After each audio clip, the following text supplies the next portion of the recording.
In this video, we'll be looking at question 2.3 from 5C001. You should have read the scenario and know that this question is asking you to approach how change management could have been handled more effectively in the organization's recent transition. Before we dive into the approach, I need to remind you that this video provides general guidance on how to tackle this type of question. It doesn't give you the answers. You'll need to do your own research, analysis, and critical thinking. With that said, let's walk through how to approach this step by step. So first things first, let's talk about understanding the question. Take a look at the command verb. Here it's explain. That means you're being asked for more than just a description. You need to give clear, logical reasoning about how the organization could have managed change better. Focus on the how part. How could things have been improved specifically during the transition? Keep an eye out for key terms in the question, like change management approaches, drivers of change, or references to specific models, such as Lewin's change management model or Kotter's 8-step process. And remember, everything you say should link back to the scenario. Don't go off on a tangent with generic theory that isn't directly connected.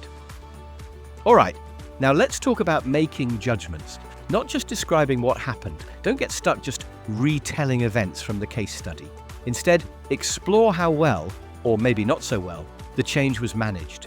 Use evaluative language. For example, ask yourself, would a proactive, planned approach have worked better than the reactive, top-down method that was actually used? Think about the strengths and limitations of different models, like Lewin or Kotter. And don't forget to consider multiple perspectives. How did employees, management, or even service users experience the change? Back up your points with logical reasoning, not just personal opinion. Now, let's get into how to plan your answer. Start with a short introduction. Explain why effective change management is so important in this situation. Think about the impact it could have on things like staff retention or satisfaction among those affected by the change.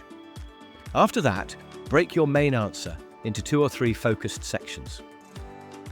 Here are some ways you could structure it. First, look at how applying a structured change management model, like Lewin's or Kotter's, might have helped in this scenario. Next, compare approaches. Proactive versus reactive, planned versus emergent, or even radical versus incremental change. Use examples from the scenario to back up your points. Then, discuss the key drivers and levers of change that are relevant to the transition described in the case study. Try to keep your sections balanced. Give each one enough attention, and make sure every paragraph has a clear focus. Wrap up with a short conclusion that gives your judgment on which approach might have led to a smoother transition, and explain why you think that. Here's something crucial. Always use the assessment criteria as your guide. Make sure you reference at least one change management framework, talk about both planned and reactive approaches, and explore the main drivers and levers of change.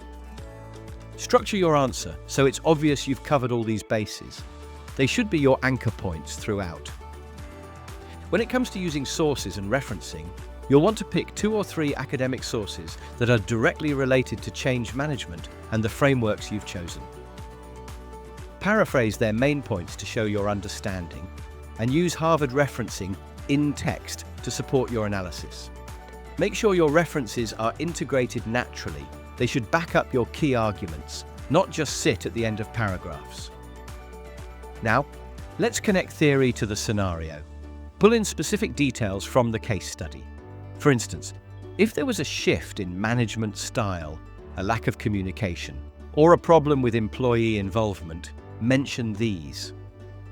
Then, explain how these examples support, or maybe contradict, the recommendations of theories like Lewin's or Kotter's. This is how you show the real-world impact of the models you're discussing. If you're aiming for high marks, here's what you need to remember. Go for depth, not just breadth. It's better to analyze a couple of approaches in detail than to list loads of theories without making strong connections to the scenario. Include different perspectives. Think about staff, managers, and anyone else affected. And always aim for balanced, thoughtful conclusions.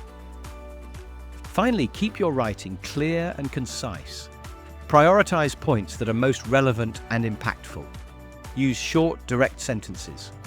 Make sure every paragraph has a clear purpose, and check your work to cut out any repetition. Keep your argument flowing logically from start to finish. Thanks for watching. If you found this helpful, give us a like and subscribe for more videos in the series. And don't forget to check out our other videos for more tips on tackling your assignments.